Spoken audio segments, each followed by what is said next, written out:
আসসালামু আলাইকুম সুপ্রিয় দর্শক, শুভ সকাল। সবাইকে স্বাগত জানাচ্ছি জিটিভি সাপ্তাহিক স্বাস্থ্য বিষয়ক আয়োজন এসপি হসপিটাল নিবেদিত আপনার স্বাস্থ্য অনুষ্ঠানে। প্রতিবারের মতন পুরো অনুষ্ঠান জুড়ে আপনাদের সাথে থাকছি আমি ডক্টর শায়লা হক। আমরা এই অনুষ্ঠানে বিভিন্ন ধরনের ব্যথার সমস্যা নিয়ে কথা বলি। হাঁটু ব্যথা, ঘাড় ব্যথা, কোমর ব্যথা এবং কি প্যারালাইসিসের মতো জটিল সমস্যার সমাধানগুলো খুঁজে বের করার চেষ্টা করি। এরকমই একটা ব্যাপার নিয়ে আজকে কথা বলবো। আমাদের আজকে আলোচনার বিষয় হচ্ছে হাঁটু, কোমর এবং ঘাড় ব্যথা ইভেন প্যারালাইসিসের আধুনিক অপারেশনবিহীন ফিজিওথেরাপি চিকিৎসা। এই বিষয়গুলো সম্পর্কে জানাতে আমাদের স্টুডিওতে আমন্ত্রিত অতিথি হিসাবে উপস্থিত আছেন জনপ্রিয় বিশিষ্ট ফিজিওথেরাপি বিশেষজ্ঞ doctor S Chakraborty, chief consultant and chairman, SP hospital, সহযোগী অধ্যাপক, ঢাকা কলেজ অফ ফিজিওথেরাপি। আমাদের আজকের আলোচনার বিষয় আপনাদের যে কোনো পরামর্শের জন্য সরাসরি কল করুন টেলিভিশন স্ক্রিনে দেখানো নাম্বারে। চলুন দেরি না করে চলে যাই আমাদের আজকের আলোচনার বিষয় সম্পর্কে জানতে। আসসালামু আলাইকুম স্যার, কেমন আছেন? ওয়ালাইকুম আসসালাম, আমি ভালো আছি, আপনি ভালো আছেন? আলহামদুলিল্লাহ স্যার, ভালো আছি। এত ব্যস্ততার মাঝে আমাদের স্টুডিওতে এসে সময় দিচ্ছেন, এই জন্য স্যার আপনাকে অসংখ্য ধন্যবাদ। Thank you. প্রথমে স্যার জানতে চাইবো, আমরা প্রতিদিন বিভিন্ন ব্যথার সমস্যা নিয়ে কথা বলা শুরু করি, কিন্তু একটা জটিল সমস্যায় কিন্তু অনেক দিন দীর্ঘদিন যাবৎ ভুগে অনেকেই। সেরকম একটি সমস্যা হচ্ছে প্যারালাইসিস। এই প্যারালাইসিসের সমস্যায় ফিজিওথেরাপির আধুনিক চিকিৎসার ভূমিকা কতটা? ধন্যবাদ, খুব সুন্দর প্রশ্ন। আসলে প্যারালাইসিসের চিকিৎসায় কিন্তু ফিজিওথেরাপি কিন্তু মানে অতীতেও ছিল, বর্তমানেও আছে, ভবিষ্যতেও থাকবে। কারণ প্যারালাইসিসটা আসলে কোনো ওষুধ দিয়ে প্যারালাইসিসকে ভালো করা কখনোই সম্ভব না। প্যারালাইসিসটা হচ্ছে যেমন একটা বাচ্চা যখন জন্ম হয় তখন কিন্তু তার মুভমেন্ট থাকে না, তখন সব কিছুই তখন ইনঅ্যাক্টিভ থাকে। সেটাকে অ্যাক্টিভিটিস করার জন্য সময় দিতে হয়। এবং বাবা মা দেখবেন যে বাচ্চাদেরকে কি করে আস্তে আস্তে আস্তে বিভিন্নভাবে তাদেরকে ডেভেলপ করার চেষ্টা করে, এবং সেখান থেকেই কিন্তু তাদের ফাংশনাল অ্যাক্টিভিটিস ব্রেন থেকে শুরু হয়। তো ঠিক তাই প্যারালাইসিসটা হলে দুইটা ভাবে অ্যাকচুয়ালি প্যারালাইসিস। একটা স্পাইনাল কর্ড ইঞ্জুরি হয়ে প্যারালাইসিস হতে পারে, আরেকটা তো ব্রেন থেকে বা নার্ভাস সিস্টেম সরাসরি মানে ড্যামেজ হয়ে প্যারালাইসিস হতে পারে। যেমন নিউরোলজিক্যাল ডিসঅর্ডার, যেমন মটর নিউরন ডিজিজ, পেরিফেরাল নিউরোপ্যাথি, বিভিন্ন ধরনের কারণে প্যারালাইসিস হতে পারে। জিভিএস আর স্পাইনাল কর্ড ইঞ্জুরি থেকে হতে পারে। তো যেখান থেকেই হোক, যেভাবেই হোক, প্যারালাইসিসের মূল ট্রিটমেন্ট কিন্তু ফিজিওথেরাপি। বর্তমানে আমাদের দেশে সবথেকে বেশি মানে সাফার করছে হচ্ছে স্ট্রোক পেশেন্ট, যে ব্রেন স্ট্রোক থেকে। একটা ফ্যামিলিতে একজন গার্জিয়ান যখন আসলে স্ট্রোক করে তখন ওই পুরো ফ্যামিলিটাই কিন্তু খুবই হুমকির মধ্যে চলে যায়, এবং ওই পেশেন্টটা যতক্ষণ না পর্যন্ত সুস্থ হয়ে স্বাভাবিক জীবনে যেতে পারছে ততক্ষণ কিন্তু তার ফ্যামিলির ওপর কিন্তু আস্তে আস্তে আস্তে আস্তে আরও বিভিন্ন ধরনের প্রবলেম অ্যারাইজ করতে শুরু করে। তো ঠিক তাই স্ট্রোক করে প্যারালাইসিস হয়ে গেলে এখন কিন্তু অনেকেই জানে যে স্ট্রোক করেছে মানে তো সব কিছু শেষ, তার আর ফিউচারে কিছু নাই। এই যে ভুল, একটা রং কনসেপ্ট, কারণ এটা আগে থেকে দেখে এসেছে। কারণ আগে স্ট্রোক করলে কী করতো, প্যারালাইসিস হয়ে গেলে কবিরাজি করতো, ঝাড়ফুঁক করতো, সেখান থেকে তো রোগী কিন্তু আরও সারা জীবনের জন্য ডিসেবল হয়ে যেত। অ্যাকচুয়ালি স্ট্রোক রোগীদের ন্যাচারাল ডেভেলপমেন্টটা কিন্তু হয়, বাট ফিজিওথেরাপির মাধ্যমে তাদের এনহ্যান্স করা হচ্ছে, সেই ডেভেলপমেন্টটাকে ত্বরান্বিত করা হচ্ছে। যেমন একটা বাচ্চা, দুইটা বাচ্চা একসাথে জন্ম নিল, একটা বাচ্চাকে আপনি টাইম মতো স্কুলে দিলেন, তাকে ঠিকমতো আপনি জাস্ট মেনটেন করলেন, দেখবেন সে কিন্তু অনেক ব্রিলিয়ান্ট হবে। আর যাকে আপনি কিছুই করবেন না, সেও কিন্তু ন্যাচারালি বড় হয়ে যাবে, বাট সে ব্রিলিয়ান্ট হবে না, সে হয়তো একটা নর্মাল কাজকর্ম করবে, সে কিন্তু এডুকেশনে যেতে পারবে না, কারণ তাকে স্পেশাল কোনো কনসিডার করা হয়নি। ঠিক তাই স্ট্রোক করার সঙ্গে সঙ্গে বলা হয় ফিজিওথেরাপি শুরু করার জন্য। কিন্তু বাংলাদেশে দেখা যায় ম্যাক্সিমাম জায়গায় ফিজিওথেরাপিতে ভুল ফিজিওথেরাপি দেওয়া হচ্ছে। যে স্ট্রোকের রোগীদের ফিজিওথেরাপিতে যে জিনিসটা নিষিদ্ধ সেটা হচ্ছে প্যাসিভ এক্সারসাইজ, ব্যায়াম করে দেওয়া। এই ব্যায়ামটা হচ্ছে স্ট্রোক রোগীদের জন্য একেবারেই নিষিদ্ধ। ব্যায়াম করে দেওয়াটা একেবারেই নিষিদ্ধ। তাহলে দেখবেন প্রত্যেকে, সিনিয়র প্রফেসর, জুনিয়র প্রফেসর, যারাই হোক, সবাই বলে বাসায় গিয়ে ব্যায়াম করেন। মানে এই যে ঢুকাই দিল একটা নেগেটিভ কথা, রোগীর লোকজন তো আর বুঝে না, তারা মনে হলো ব্যায়াম করে, বাসায় যে নিজেরা সমানও ব্যায়াম করলো, লোকজন এসে ব্যায়াম করলো, যারা থেরাপি তারাও ব্যায়াম করাচ্ছে, ফলে কী হচ্ছে, আস্তে আস্তে রোগী পার্মানেন্ট ডিসেবল হয়ে যাচ্ছে। হাতটা প্যারালাইসিস ছিল, সে আস্তে আস্তে টোন বেড়ে গেল, হাত বাঁকা হয়ে গেলো চিরতরে, এই হাত দ্বারা কোনো দিন সে কাজ করতে পারবে না। কেন? শুধুমাত্র ব্যায়াম করার কারণে। অ্যাকচুয়ালি এটাকে বলে থেরাপিউটিক এক্সারসাইজ। এটা হচ্ছে ব্রেনকে শেখাতে হয় যে একজন ফিজিওথেরাপি বিশেষজ্ঞ বা ফিজিওথেরাপি এক্সপার্ট যিনি আছেন এই স্ট্রোকের উপর, নিউরো ফিজিওথেরাপিস্ট, এখানে নিউরোলজির উপরে যে ফিজিওথেরাপি স্পেশালিস্ট কাজ করছে, তার কাজ হচ্ছে এই ফাংশনগুলোকে স্বাভাবিকভাবে আস্তে আস্তে রিটার্ন নিয়ে আসা, অ্যাবনর্মাল ফাংশন করে না। তো এই জিনিসটার জন্য থেরাপিউটিক এক্সারসাইজের মাধ্যমে ব্রেনকে রিএডুকেশন দেওয়া হয়, যেটাকে আমরা বলছি যে স্ট্রোক রোগীদের জন্য একটা শর্ত বা সিস্টেম বা সূত্র বলা হয় বা প্রোটোকল বলেন, যেটাই বলেন সেটা হচ্ছে কি যে active, active assisted, active resisted, এখানে প্যাসিভের কোনো সুযোগই নাই। এই তিনটা সূত্রের বাইরে যাওয়ার কোনো সুযোগই নাই। যেমন ম্যাথমেটিক্সে আমরা সূত্র ফলো করি, a+b² সূত্রে একটা নির্দিষ্ট একটা ফর্মুলা আছে, ওর বাইরে যাওয়ার কোনো সূত্র নাই। আপনি চাইলেই মাইনাস প্লাস উল্টাপাল্টা দেওয়ার কোনো সুযোগ নেই। ঠিক তাই স্ট্রোক রোগীদের আপনাকে হয় active, active assisted or active resisted, এখানে প্যাসিভের কোনো সূত্রই নেই। সো এখানে ব্যায়াম করাচ্ছে, এই ব্যায়ামের কারণে রোগীরা আরও ক্ষতিগ্রস্ত হয়ে যাচ্ছে। স্যার এই ব্যাপারটা কিন্তু আসলে অনেকেই জানে না, মনে করে যে যারা স্ট্রোক করেছে এরা হাত যখন প্যারালাইসিস হবে হাতটাকে রেগুলার ম্যাসেজ করতে হবে, ব্যায়াম করতে হবে, তখনই পার্মানেন্ট ডিসেবল হয়ে যাচ্ছে। এত সুন্দরভাবে স্যার ব্যাখ্যা করলেন, মানে আমিও শুনছিলাম আসলে খুব মনোযোগ দিয়ে যায়, এটা আমরা কখনোই এভাবে চিন্তা করি না। যেমন দেখেন একটা এক্সাম্পল দিই, একটা বাচ্চাকে আমরা স্কুলে পাঠাচ্ছি, ওখানে কিন্তু প্যাসিভ হচ্ছে না, ওখানে কিন্তু active, active assisted, active resisted. কীভাবে হলো? একটা বাচ্চা যখন স্কুলে যায় তাকে নিজে পড়তে হয়, দিস ইজ অ্যাক্টিভ।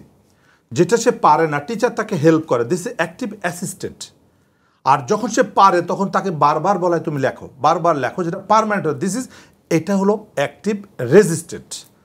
এই থিওরিটা হচ্ছে স্ট্রোক রোগী সেম, একটা স্টুডেন্ট, একটা স্ট্রোক রোগী, একটা স্ট্রোক রোগী হচ্ছে স্টুডেন্ট আর টিচার হচ্ছে তার ফিজিওথেরাপি স্পেশালিস্ট।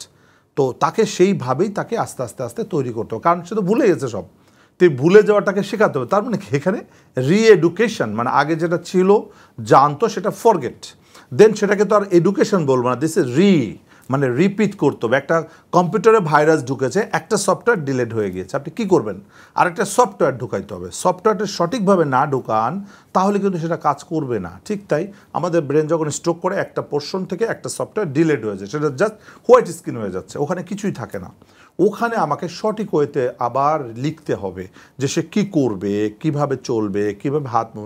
সেখানে তো আপনি ব্যায়াম করাইতে থাকেন তো হাত তো ব্যায়াম শিখেই যাবে, হাত বাঁকা হয়ে যাচ্ছে, দেখবেন ছেড়ে দিলে বাঁকা হয়ে যায়, টানলে লম্বা হয়, আবার ছেড়ে যায়, আর সারাদিন রোগীরা মুচড়াইতে থাকে। এতে কী হচ্ছে? দিস ইজ প্যাসিভ, রোগী নিজেও প্যাসিভ করছে, সারাক্ষণ মুচড়াচ্ছে, খুব খারাপ, যে কারণে রোগী পার্মানেন্ট ড্যামেজ হয়ে যাচ্ছে স্ট্রোক রোগীরা। এবং অনেকেই স্যার স্ট্রোকের পেশেন্টদের বাসা থেকে এই ব্যায়ামগুলো শুরু করে, বাসায় করা উচিত না। এই জন্য আমি সবসময় বলি যে স্ট্রোক করার সঙ্গে সঙ্গে রিহ্যাব হসপিটাল, যেমন এসপি হসপিটালে স্ট্রোক রোগীদের জন্য একদম পারফেক্ট ট্রিটমেন্ট সিস্টেম করা আছে। সেখানে আমাদের পুরো টিম কাজ করছে। একটা স্ট্রোক রোগীদের জন্য একটা টিম লাগে, একজনের পক্ষে সম্ভব না, তার ভ্যারাইটিস প্রবলেম নিয়ে আসে। সো সবগুলো কাজ যখন আপনি পারফেক্টলি করতে পারবেন সেই রোগীরা সর্বোচ্চ রেজাল্ট পাবে। দেন কতটুকু কার ডেভেলপমেন্ট হবে এটা ন্যাচারাল। যেমন একটা বাচ্চা জন্মের বয়সে কোথায় যাবে এটা কিন্তু ন্যাচারাল, বাট আপনি কতটুকু তাকে ইফোর্ট দিচ্ছেন, কতটুকু তাকে আপনি প্রেশার দিচ্ছেন, কতটুকু আপনি সিস্টেমে রেখেছেন, কতটুকু আপনি লাইন ঠিক মতো রাখছেন, তার উপর ডিপেন্ড করবে তার গন্তব্য। ঠিক তাই স্ট্রোক রোগীদেরও ঠিক তাই। বয়সের কারণে একটা ফ্যাক্টর, যেমন 80 বছর স্ট্রোক করলো তার যে রেজাল্ট হবে, 40 বছর স্ট্রোক করলো তার তো রেজাল্ট সেম হবে না, ডিফারেন্ট হবে। বাট দুটাই কিন্তু আমাদের জন্য নর্মাল। 80 বছরের স্ট্রোক রোগীদের জন্য আমাদের ডিমান্ড কী থাকে? যে সে যেন টয়লেট, বাসা, টয়লেট, রুম, খাবার টেবিল, এটুকু এনাফ। 40 বছরের একজন ব্যক্তি যিনি বিজনেস করতেন তাকে কিন্তু আমরা দ্রুত বিজনেস সেন্টারে পাঠিয়ে দেবো। যে বিদেশ থেকে আসে তাকে চেষ্টা করে বিদেশে কীভাবে যেতে পারবে, অল্টারনেট ব্যবস্থা করতে হবে, কিন্তু তাকে ঘরে বসে রাখা যাবে না। তো 40 বছরের এক্সপেকটেশন, 80 বছরের এক্সপেকটেশন, 20 বছর স্ট্রোক করতে হবে, তার এক্সপেকটেশন কিন্তু এক না।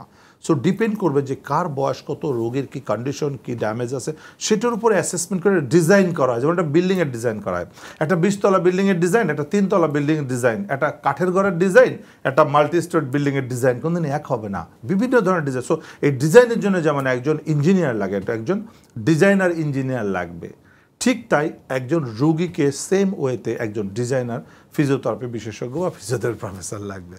তার মানে স্যার প্যারালাইসিসের সঠিক ফিজিওথেরাপি নিলে আমাদের সেটা দ্রুত সর্বোচ্চ বলা হয় 90 দিন। একটা রোগী স্ট্রোক করার সাথে সাথে তার 90 ডেজ থাকে সর্বোচ্চ রেজাল্টের জন্য। 90 দিনের মধ্যে সর্বোচ্চ রেজাল্ট এসে চলে যাবে। এরপরে যেটা থাকবে সেটা আস্তে আস্তে আস্তে স্বাভাবিকের মধ্যে চলে যাবে। যেমন একটা বাচ্চা 5 বছরের মধ্যে স্কুলে যাওয়ার অ্যাবিলিটি চলে আসে, কারো 4 বছর একটু আগেও চলে আসে। তো এই যে আপনি 5 বছর স্কুলে যদি আপনি 10 বছর দেন, ও কিন্তু লাইনচ্যুত হয়ে গেল, আর কিন্তু সে কোনোদিন স্বাভাবিক লাইনে উঠতে পারবে না। এরপর পড়াশোনা করবে করবেন ব্যাকা তেরা হয়ে, দেখবেন লিখতে যাচ্ছে তেরা ব্যাকা, নাম লিখতে গেলে ভুল করে, ওকে কিন্তু আর স্বাভাবিক লাইনে নিতে পারবেন না, কারণ আপনি কিন্তু গ্যাপ করে ফেলেছেন। এই ঠিক তাই যদি আপনি 3 মাস পরে যায় 1 বছর পর থেরাপি শুরু করেন, আপনি কিন্তু সর্বনাশ করে ফেললেন। সো আপনাকে 90 দিনের মধ্যে এই 90 দিনের ট্রিটমেন্টটা সব থেকে ইম্পর্টেন্ট, এবং এটা ফিজিওথেরাপি চিকিৎসা। আপনি অনেকে আছে রোগীরা ওষুধ খাচ্ছে, বিভিন্ন প্রফেসরের কাছে ওষুধ খাচ্ছে, স্ট্রোক প্যারালাইসিস ওষুধ, মানে ওষুধেই মনে হয় প্যারালাইসিস ভালো হয়ে যাবে, এবং ওই প্রফেসর তাকে বলছেও না যে না আপনাকে সঠিক ফিজিওথেরাপি দিতে, আপনি সঠিক জায়গায় যান, বাসায় যেয়ে ব্যায়াম করেন। এই যে রোগীদেরকে সর্বনাশ করে দেওয়া হচ্ছে, এই জন্য আমাদের চিকিৎসা সিস্টেম কিন্তু দায়ী, কারণ চিকিৎসা সিস্টেমই কিন্তু এই জিনিসটাও জানে না। এই যে আমি যেটা বললাম যে একটা স্ট্রোক পেশেন্টের জন্য যে সূত্রটা অ্যাক্টিভ অ্যাসিস্টেড অ্যাক্টিভ রেজিস্টেড, এই সূত্রটা কয়জন জানে? আমার মনে হয় যে ম্যাক্সিমাম মানুষই জানে না, বা চিকিৎসক যারা করছেন তারাই জানে না যে এটার আবার সূত্র আছে নাকি, স্ট্রোকের আবার সূত্র হ্যাঁ আছে, এই স্ট্রোকের সূত্র ফেলতে হবে। ডেফিনেটলি স্যার, আমি হয়তো আজকে প্রথমেই আপনার কাছে জানলাম জিনিসটা, এবং জেনে দেখা গেল যে মেডিকেল সেক্টর অনেককে এটা বলতেও পারবো, অনেক স্ট্রোকের পেশেন্টদের হয়তো এতে উপকারও হবে। স্যার আমরা আরও জানবো, কিন্তু সময় হয়ে গিয়েছে একটা বিরতিতে যাবার। দর্শক, এসপি হসপিটাল নিবেদিত আপনার স্বাস্থ্য অনুষ্ঠানের এই পর্যায়ে নিচ্ছি ছোট্ট একটি বিরতি, সাথেই থাকবেন।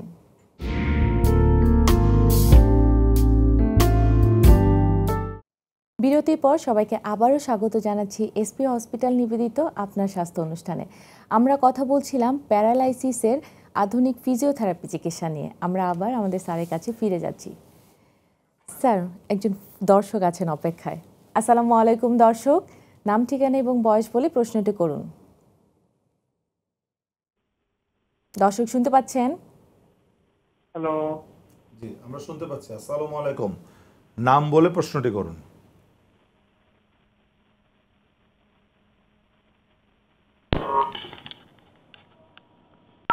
দর্শক শুনতে পাচ্ছেন? হ্যালো। হ্যালো, জি আমরা শুনতে পাচ্ছি। নাম বলে ঝটপট প্রশ্নটি করুন।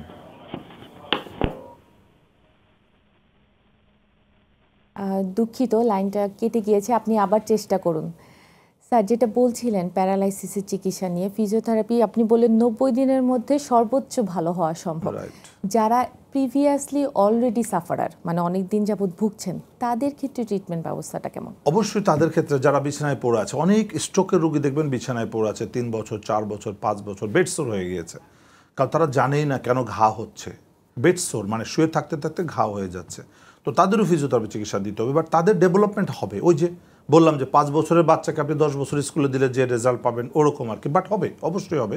কারণ এখন 20 বছরও কিন্তু স্কুলে দিয়ে পড়াশোনা করানো যেতে পারে, কিন্তু সেই পড়াশোনা আর 5 বছরের পড়াশোনা তো এক হবে না। ঠিক তাই যারা স্ট্রোক করে বিছানায় পড়ে আছে 2 বছর 3 বছর 4 বছর 5 হাঁটতে চলতে পারে না, তারা যদি এসপি হসপিটালে আসে, তাদেরকেও কিন্তু আমরা আবার হাঁটানোর ব্যবস্থা করতে পারি। এখানে এসে অনেক রোগী আছে এরকম, তারা আবার আস্তে আস্তে হাঁটা চলা শিখছে, বাট আগের মতো যে রেজাল্ট সেটা এক্সপেকটেশন করা যায় না, বাট অবশ্যই তাদের রেজাল্ট আসবে। আচ্ছা, তাদের ক্ষেত্রেও কি স্যার এরকম 90 দিনের সেম না? ম্যাক্সিমাম? তাদের তো আমরা 3 সপ্তাহ 4 সপ্তাহ ট্রিটমেন্ট দিই আমরা, 90 দিন লাগে না আমাদের ট্রিটমেন্টে। 3 থেকে 4 সপ্তাহের মধ্যে আমরা বেটার রেজাল্ট পাবো। দেন এটা সিস্টেমেটিক, মানে আমি শিখাই দিব, কারণ পেশেন্টকে নিজে করতে হবে। আমাদের কাজে যেমন আপনি স্কুলে কি 12 মাস 36 মানে 365 দিন স্কুলে বসায় রাখবেন না, ওকে কিছুদিন রাখবেন, শিখাবেন, কতটুকু পারে একটা টাস্ক দিবেন। ঠিক তাই স্ট্রোকের রোগ আমরা 3-4 সপ্তাহ শিখাবো। দর্শকের ফোন নিয়ে নিচ্ছি মাঝখানে। আসসালামু আলাইকুম দর্শক, নাম ঠিকানা এবং বয়স বলে প্রশ্নটি করবেন। জি, আসসালামু আলাইকুম। আমি পুরান ঢাকা থেকে ফোন দিচ্ছিলাম। জি, আমি জানতে চাচ্ছিলাম যে বাসার মধ্যে হুট করে যদি স্ট্রোক করে কেউ, তো তখন কি মানে আমরা কোনো ধরনের ব্যায়াম কি করাতে পারবো কিনা? কারণ স্ট্রোকের পরে প্যারালাইজড হয়ে যায়। জি দর্শক আমরা বুঝতে পেরেছি, ধন্যবাদ, খুব সুন্দর চমৎকার প্রশ্ন। এটা লেম্যান সবার জন্য জানা উচিত, প্রতিটা ঘরে ঘরে। স্ট্রোক করার সাথে সাথে তাকে ব্যায়াম করানোর কোনো সুযোগ নাই। স্ট্রোক করার সাথে স্ট্রোকটা কেন করলো আমরা জানি, দুটা কারণে সাধারণত ব্রেন স্ট্রোক করে থাকে, একটা স্কেমে একটা হেমোরেজ। হাই প্রেশার থাকতে পারে, স্কেমেনে ব্লকেজ থাকতে পারে, তাকে এমার্জেন্সি পাশের যে কোনো হসপিটালাইজেশন করতে হবে, তাকে আগে এই দুইটাকে কাভার করতে হবে। তার ডায়াবেটিসের প্রবলেম থাকতে, হার্টের প্রবলেম থাকতে, তো এইটাকে আগে আমাদেরকে সেফটি, আগে তো জীবন বাঁচাতে হবে। তো জীবন বাঁচানোর যদি প্রেশার হাই থাকলে কন্ট্রোল করতে হবে, ডায়াবেটিস ইমব্যালেন্স থাকলে সেটাকে ব্যালেন্স করতে হবে, যদি কোলেস্টেরল হাই থাকে সেটাকে কন্ট্রোল করতে হবে, সার্কুলেশনের প্রবলেম থাকলে, ইস্কেমিয়া থাকলে সেটাকে কন্ট্রোল করতে হবে। দেন না রোগী বাঁচলো, তারপর না ফিজিওথেরাপি। আপনি স্ট্রোক করলেন, ফিজিওথেরাপি দেওয়া যাবে না। মাঝখানে আরেকজন দর্শকের ফোন নিয়ে নিই। আসসালামু আলাইকুম দর্শক, নাম ঠিকানা এবং বয়স বলে প্রশ্নটি করবেন। ম্যাডাম আমার শরীরে অনেক ব্যথা, বিষ অনেক অতিরিক্ত ব্যথা, ডান হাতটা আমি উপর দিকে উঠাতে পারি না, নিচের দিকে নামাতে পারি না। জি। এত বিষ শরীরে অনেক ব্যথা, অনেক ব্যথা আমার শরীরে। কতদিন যাবত ব্যথা হচ্ছে? ব্যথা আমার 2 মাস মতন হইব। কোনো চিকিৎসা করেছেন? আমি যে ডাক্তার দেখাই আর কি ওষুধ খাইতেছি, কিন্তু ডান হাতটা উপর দিকে উঠাতে পারছি না। আচ্ছা, শুধু ডান হাতেই ব্যথা না অন্য জায়গায় ব্যথা আছে? হ্যাঁ স্যার। শুধু ডান হাতেই ব্যথা না সারা শরীরে ব্যথা? না, ডান পা সারা শরীরে অল্প, হাতের তলা, পায়ের তলা আর ডান পা জি। গিরার মধ্যে ব্যথা, গিরার জি। মধ্যে। আপনার বাসা কোথায়, কোত্থেকে বলছেন? আমি কেরানীগঞ্জ থেকে বলছি। কেরানীগঞ্জ থেকে। জি, ধন্যবাদ। আমরা বুঝতে পেরেছি ওনার সমস্যা হচ্ছে যে আমরা স্ট্রোক পেশেন্টের জাস্ট সংক্ষিপ্তভাবে স্যার, দিয়ে দিই অবশ্যই। যে বাসা বাড়িতে স্ট্রোক করে সর্বপ্রথম যেটা করতে হবে দ্রুত তাকে হসপিটালাইজেশন করতে হবে, আগে তাকে আদার্স প্রবলেমগুলো চেক করতে হবে। দেন যদি কোনো হসপিটালে ভর্তি থাকে সঙ্গে সঙ্গে থেরাপি শুরু করতে পারে। অবশ্যই ফিজিওথেরাপি বিশেষজ্ঞের স্বর্ণপন্ন, ফিজিওথেরাপি বিশেষজ্ঞের আন্ডারে নিজেরা ব্যায়াম করলে আবার ক্ষতি হতে পারে। সো এই কারণেই বলছি যে হসপিটালে ভর্তি করে ফিজিওথেরাপি শুরু করা যেতে পারে। একসাথে সব ট্রিটমেন্ট, এদিকে মেডিকেশন চলবে, এদিকে ফিজিওথেরাপি একসাথে চলবে। হতে পারে একদিন পরে শুরু করতে পারে, 2 দিন পরে শুরু করতে পারে, কিন্তু যত দ্রুত করতে পারবে তত রোগীটা রিকভারি চান্সটা বেড়ে যাবে, মানে রোগী আবার স্বাভাবিক জীবনে ফিরতে পারবে। কিন্তু এগুলো অনেক আছে 3 মাস 6 মাস পরে থেরাপি শুরু করছে, ততদিনে অনেক ডিফর্মিটি গ্রো করতে পারে। তো দর্শক অবশ্যই বাসা বাড়িতে যারা স্ট্রোক করছে সঙ্গে সঙ্গে আপনারা ব্যায়াম না করে আপনার আগে হসপিটালে ভর্তি করতে হবে। যে কোনো নিকটবর্তী হসপিটাল নিয়ে আগে তাকে লাইফ তো সেভ করতে হবে, আগে জীবন বাঁচুক, দেন জীবনটাকে লাইফটাকে সচল করার জন্য থেরাপি শুরু করতে হবে যত দ্রুত সম্ভব। অবশ্যই বিশেষজ্ঞের পরামর্শ নিয়ে করবেন। এবং দ্বিতীয় প্রশ্ন করেছেন যে ওনার শোল্ডার জয়েন্টে ব্যথা, ফ্রোজেন শোল্ডার এবং সারা শরীরে ব্যথা, ওনার ডিসপোলাপস থাকতে পারে, আর্থাইটিস থাকতে পারে। এটার জন্য আসলে ওষুধ খেয়ে কমবে না, ফিজিওথেরাপি লাগবে। কারণ ফ্রোজেন শোল্ডারের ট্রিটমেন্ট কিন্তু ফিজিওথেরাপি, যত ওষুধই খাক ফিজিওথেরাপি না দিলে জয়েন্টটা কখনো রিল্যাক্স হবে না। তো দর্শক আমি আপনাকে সাজেস্ট করবো অবশ্যই একজন ফিজিওথেরাপি প্রফেসর বা ফিজিওথেরাপি বিশেষজ্ঞের পরামর্শ নিয়ে ফিজিওথেরাপি চিকিৎসা করুন, ইনশাআল্লাহ সুস্থ হয়ে যাবেন। ধন্যবাদ আপনাকে। Thank you so much sir. প্যারালাইসিসের রোগীদের ক্ষেত্রে ট্রিটমেন্ট, ইসকেমিক রোগীর ক্ষেত্রে রেসপন্স কেমন আসে, হেমোরেজিক রোগীর ক্ষেত্রে রেসপন্স দেখেন, কেমন আসে? ইসকেমিয়া তো সাধারণত ইয়াং বয়সে হয় না, ইসকেমিয়াটা কিন্তু বয়স্কদের জন্য। এবং ইসকেমিয়াটা কি? ইসকেমিয়াটা তো ব্লকেজ। যেমন একটা নদীতে চর পড়লো, সে কি একটা চর নিয়ে বসে থাকবে? মাল্টিপল চর পড়তে থাকে। ইসকেমিয়া রোগী কিন্তু বেশি ডেঞ্জারাস হেমোরেজের থেকে। হেমোরেজ তো একটা নির্দিষ্ট ঘটনা, যেমন আপনার ঝড় হলো, ঝড় তো একটা নির্দিষ্ট ঘটনা, আবার ছেড়ছে ভালো হয়ে গেল। ঠিক তাই একটা ট্রমা, একটা অ্যাক্সিডেন্ট একবার হবে, হ্যাঁ বারবার হতে পারে যদি আপনি আনকন্ট্রোল হন। আপনি রিক্সাতে একবার পড়ে গেলেন, তো একবার পড়ে আপনি তো আনকন্ট্রোল আরও 10 বার পড়তে পারবেন। ঠিক তাই স্ট্রোকটা হচ্ছে প্রেশার যদি আপনি অ্যাবনর্মাল হয় সেক্ষেত্রে স্ট্রোক করছেন। এরপর যদি আপনি সতর্ক থাকেন তাহলে এই যে হেমোরেজিক স্ট্রোকটাকে আপনি কিন্তু অনেকটা প্রিভেনশন করতে পারছেন। বাট ইসকেমিয়াতে প্রিভেনশন ইজ কোয়াইট ডিফিকাল্টিস, কারণ ইসকেমিয়াতে তো ভিতর ইন্টারনাল ব্লকেজ হচ্ছে, আপনার একটা ব্লক হয়েছে ধরা পড়ছে, মাল্টিপল ব্লক হয়, যে কারণে ইসকেমিয়া রোগীর রিকভারিটা খুব রিস্কি এবং সময় মানে এটা কি বলবো, এটা ডেথ রেটটাও অনেক বেশি। ইসকেমিয়া হলে দেখবেন যে ইসকেমিয়ার পর একটা স্ট্রোক করেছে, মাল্টিপল স্ট্রোক করছে বারবার, কারণ ঠিক নদীতে চর পড়ার মতো, একটা চর দেখেছেন চূড়ায় চর অনেক পড়ছে, ঠিক তাই স্ট্রোকও তাই। একটা স্ট্রোক করেছে, একটা জায়গায় ব্লকেজ হয়েছে, মাল্টিপল লেভেলে ব্লক হচ্ছে। এখন ইসকেমিয়াটা একটু আরও বেশি খারাপ, কারণ এর বয়স্কদের সাধারণত হয়। স্যার আরেকজন দর্শকের ফোন নিয়ে নিচ্ছি। আসসালামু আলাইকুম দর্শক, নাম ঠিকানা এবং বয়স বলে প্রশ্নটি করবেন। হ্যালো। হ্যালো, জি আসসালামু আলাইকুম। দর্শক আপনার নাম বলে প্রশ্নটি করুন, ঝটপট করুন, সময় খুব কম।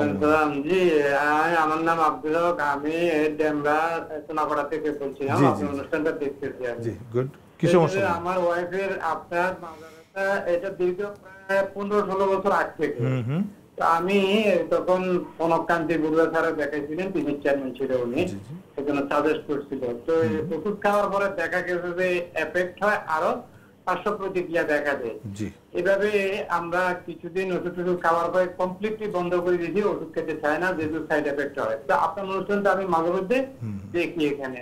কারণ প্রশ্ন হলো, আপনি যে ওই যে থেরাপির কথা বলছেন, আমাদের বাসা তো অনেক দূরে, তো আপনার ওখানে যদি আমরা দেখা করি, আপনি যে সাজেস্ট করবেন, আমরা ওখানে কি অ্যাডমিশন নিতে হবে না বাসা থেকে করা যাবে, অথবা পার্শ্ববর্তী কোথাও হাসপাতালে অ্যাডমিশন দিয়ে আপনার এই রুলগুলো ফলো করা যাবে? জি দর্শক বুঝতে পেরেছি, ধন্যবাদ। চমৎকার প্রশ্ন। যে এরকম প্রশ্ন বাংলাদেশের টেকনাফ থেকে তেতুলিয়া পর্যন্ত লক্ষ লক্ষ কোটি কোটি মানুষের প্রচুর রোগী আছে। হ্যাঁ, সবাই এসপি হাসপাতাল আসতে চায়, সবাই চিন্তা আসলে মানে ভর্তি লাগবে কিনা, না, যারা খুবই সিরিয়াস কন্ডিশন তাদের জন্য ভর্তি না হলে আমরা শিখিয়ে দিই। আমরা বলছি ফিজিওথেরাপি ট্রিটমেন্ট বিভিন্ন সূত্রে চলে। যেমন আমাদের এখানে 80% রোগী, 100 জন 80 জন আমি একদিনের ট্রিটমেন্টে তাদেরকে ভালো করে দিতে পারবো, কারণ আমি তাদেরকে শিখিয়ে দিচ্ছি। উনি বাসায় গিয়ে সেম জিনিসটা করবে, নিজেই করবে, কারণ ফিজিওথেরাপি নিজেই করা যায়। ফিজিওথেরাপি মানে মেশিনপত্র না যে মেশিন কিনতে হবে, না, মেশিনের কোনো কাজ নাই, মেশিনের কোনো দরকার নেই। ফিজিওথেরাপি হচ্ছে শুধু টেকনিক, যে আমি কোন কোন এক্সারসাইজ করব, কিভাবে আমি পোস্টার করব, কিভাবে আমি শুয়ে থাকবো, কীভাবে বসে থাকবো, এটা আমরা একদিনই শিখিয়ে দিই। এবং একদিনের ট্রিটমেন্টে বেশিরভাগ রোগী ভালো হয়ে যায়। যারা সিভিয়ার কন্ডিশন তাদের ক্ষেত্রে 3 সপ্তাহ লাগতে পারে। যাদের সম্ভব ভর্তি না পেলে বাসায় ভর্তি থাকতে পারবে, অথবা বাসার কাছে কোনো থেরাপি সেন্টার সেখানেও করা যেতে পারে, আমরা সেইভাবে তাদেরকে প্রেসক্রিপশন করে দিই। তো দর্শক, যে কেউ এসপি হসপিটালে দেখাতে পারবেন। প্রথমে একদিন দেখাতে হবে, দেখানোর পর আপনার প্রবলেমটাকে আপনি জানুন এবং এই প্রবলেমটা সমাধান করার জন্য আপনার কি করণীয় সেটা আপনাকে জানতে হবে। তাহলে আপনি নিজেরটা নিজে ভালো করতে পারবেন। কারণ কোমর আপনার নিজের, কোমর ভালো করার ক্ষমতা আমার নয়, আমি শুধু আপনাকে সাজেশন দিতে পারবো, কিন্তু ভালো আপনাকেই করতে হবে। সো আপনাকে জানতে হলো এসপি হাসপাতালে আসতে হবে। আপনি একবারের জন্য আপনারা অবশ্যই আসবেন এসপি হসপিটালে, কারণ এইটা নিয়ে বসে থাকলে যত দিন যাবে সে খারাপের দিকে যেতে থাকবে। সো যত খারাপ হবে তত আপনার কস্টিং, কষ্ট সব কিছুই বেড়ে যাবে। ধন্যবাদ আপনাকে। স্যার, এই রোগীর জন্য এবং আমাদের অন্যান্য রোগীর জন্য এসপি হসপিটালের অ্যাড্রেসটা বলে দিন। দর্শক, SP hospital Shyamoli ring road, Mohammadpur, এটা জাপান গার্ডেন সিটির পাশে। আমি প্রতিদিন সকাল 10টা থেকে 2টা এবং বিকাল 5টা থেকে রাত 9টা পর্যন্ত ওখানে চেম্বার করি। সপ্তাহে 7 দিন, শুক্রবার শনিবার সহ প্রতিদিনই আমি ওখানে থাকি, সার্বক্ষণিক থাকি। যে কেউ এসে আমাকে সরাসরি দেখাতে পারবেন। নিচে স্কলের নাম্বার আছে, ফোন করে সিরিয়াল দিয়ে আসলে সব থেকে ভালো হয়। এবং আমার নাম্বার বলে দিচ্ছি, এই নাম্বারে ফোন করে আপনারা আসতে পারবেন।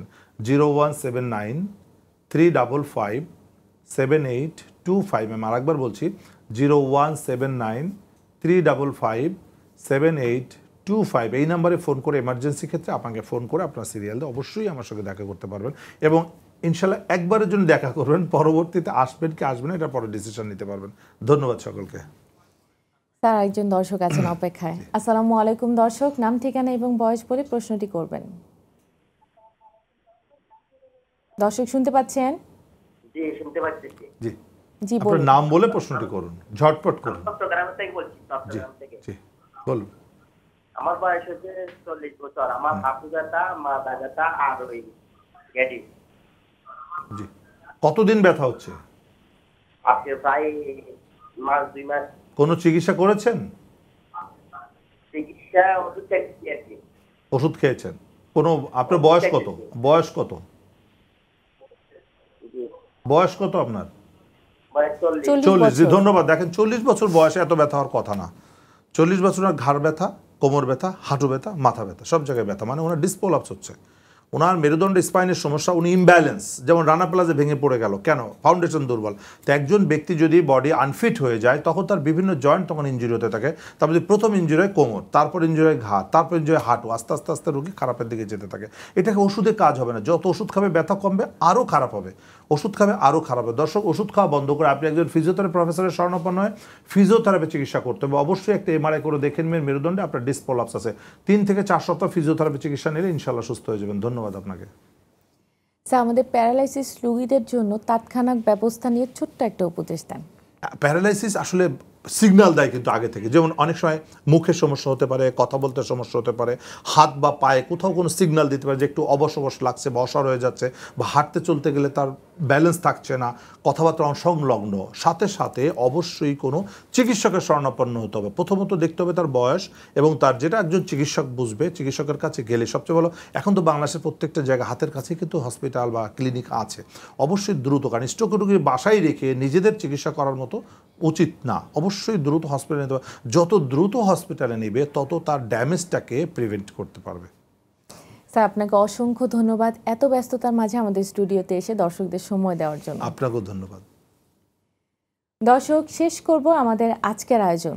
দেখা হবে আগামী সপ্তাহে একই সময়ে একই চ্যানেলে। আপনারা অবশ্যই অপেক্ষা থাকবেন এবং আপনারা স্যারকে আরও বেশি পরিমাণ প্রশ্ন করার জন্য, জানার জন্য বেশি বেশি করে ফোন করার চেষ্টা করবেন। ভালো থাকবেন, সুস্থ থাকবেন। আর আমাদের এই আজকের আয়োজনটির পুনঃপ্রচার দেখা যাবে আগামীকাল ঠিক ভোর 4:30 মিনিটে। আল্লাহ হাফেজ।